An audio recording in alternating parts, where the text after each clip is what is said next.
All right, bodybuilding. I want to talk about bodybuilding. Now, I've talked about this topic before. I can't remember how long ago, but I want to talk about it again due to recent events in the bodybuilding world, or the fitness community, and I quote that.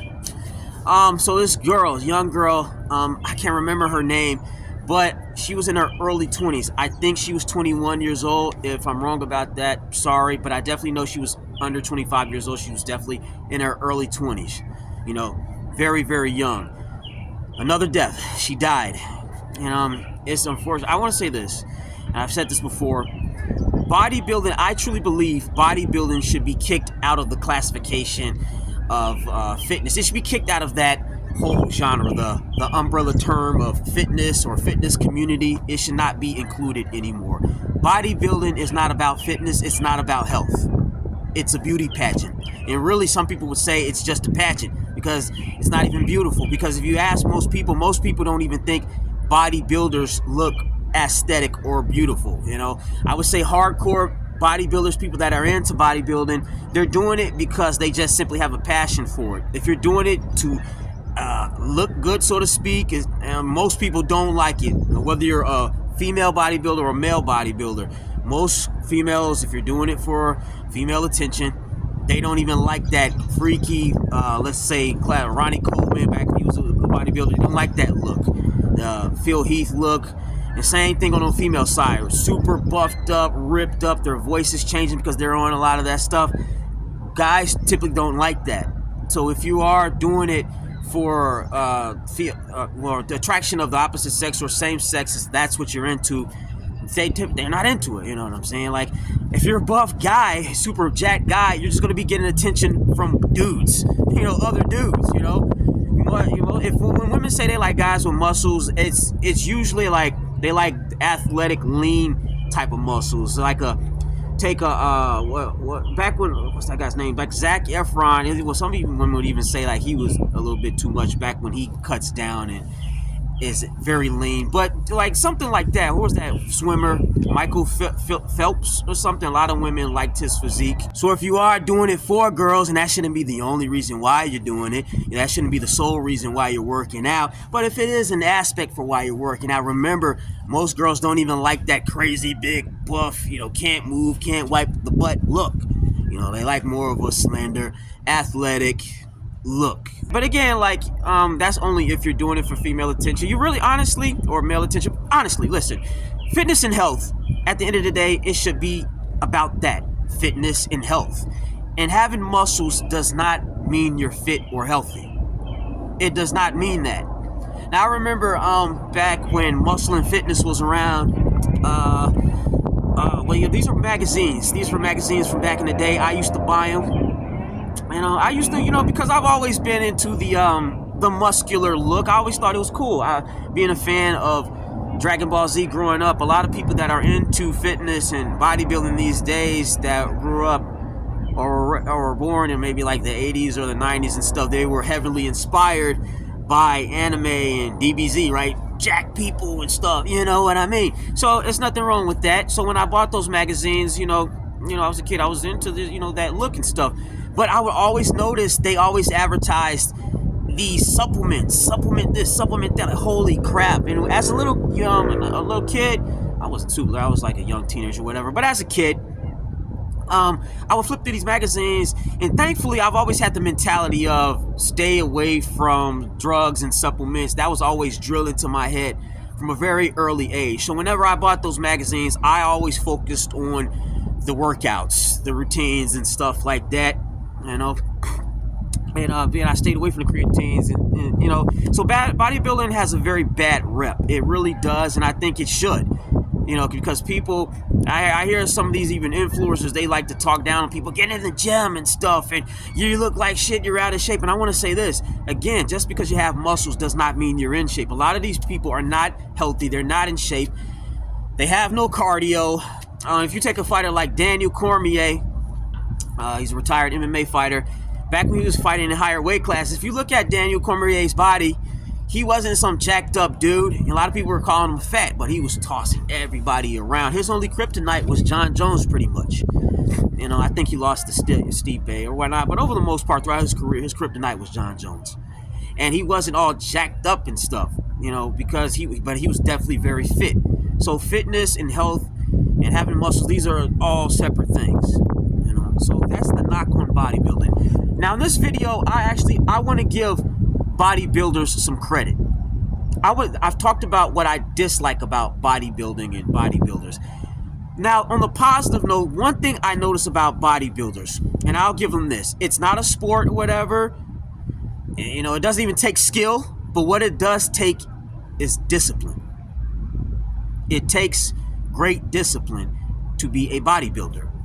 Now, genetics play a huge role. I don't know if you're going to, some people will just never be great bodybuilders depending on how their genetics are. It's like you could take all the steroids in the world. If you don't have the genetics, if your muscles and surges, whatever the heck you call it, if your bone structure is just, if you just don't have that body type that would make you a very good bodybuilder, you can take all the steroids in where it don't matter, But that being said, nonetheless, regardless if you have terrible genetics or absolutely spectacular genetics, it takes a lot of discipline to be a bodybuilder, and I respect that. I think that's one of the most positive things about bodybuilders that I've met. I honestly, there's this stigma that bodybuilders are, for the most part, dumb. That's always been a stigma. People with muscles are dumb or whatever, And on one end, I understand where that stigma comes from, right?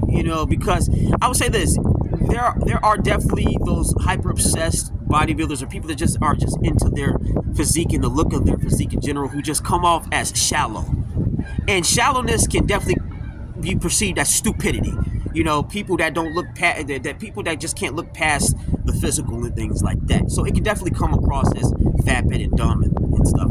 However, I don't know if some people are aware that there are multiple intelligences. There's this thing called multiple intelligences. So you can be very dumb in one area and very intelligent in another area. And from what I notice about lots of bodybuilders, and for the record, I've met some bodybuilders that are not shallow, complete shallow assholes and stuff. I mean, you have exceptions and stuff. But that aside, from what I notice, in terms of intelligence, from an academic standpoint, bodybuilders are very successful, at least the ones that I've met. Every person, I remember when I was in school, back in college, doing the whole college thing, because that's what normal people on this planet do. Go to college and, I got to blend in and do as the Romans do.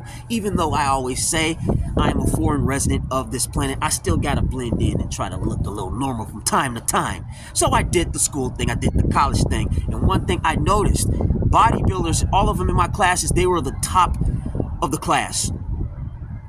All of them. They were all very academically very intelligent. And here's why. I think one thing I like about bodybuilding, one thing I notice about bodybuilding, it takes a lot of discipline. And that discipline can transition or translate over into academics, focus, consistency, routine. These are things that like people that are obsessed with bodybuilding have. You got to admit that they have a lot of discipline.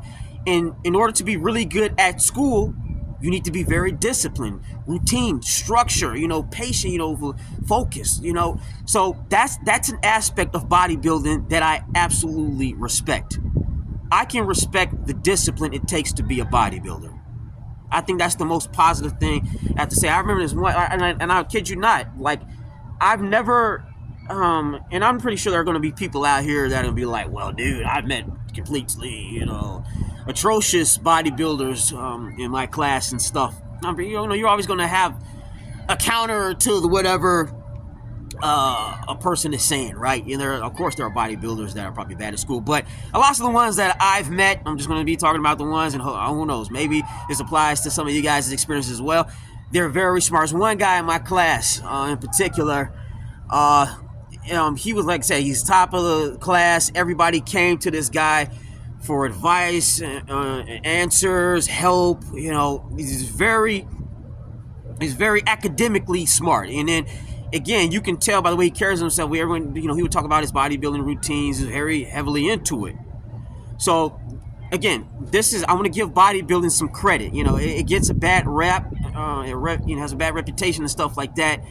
And I talked about the dark side, but I want to talk about the positive side. and dark side. I use the word dark. It's kind of ironic.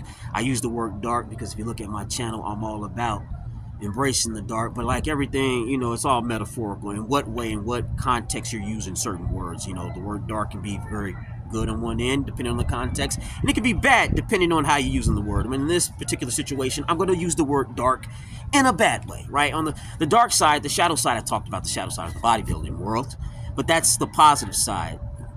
There you go. So yeah, I just hope now with regards to just bodybuilding in general, like I said, I hope, man, there's a lot of people dying, man, 20s, 30s. That's way too young to be kicking the bucket, and I think it just needs to be more about health. You know what I'm saying? Longevity, living.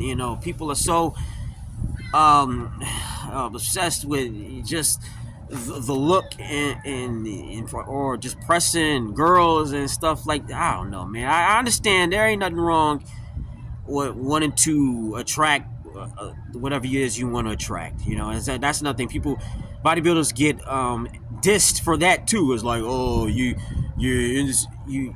just, what do you only do it for to attract the opposite sex and stuff like that? Well, a lot of people do things to attract people they're interested in. It may not be bodybuilding for other people. Some other people may be haircuts.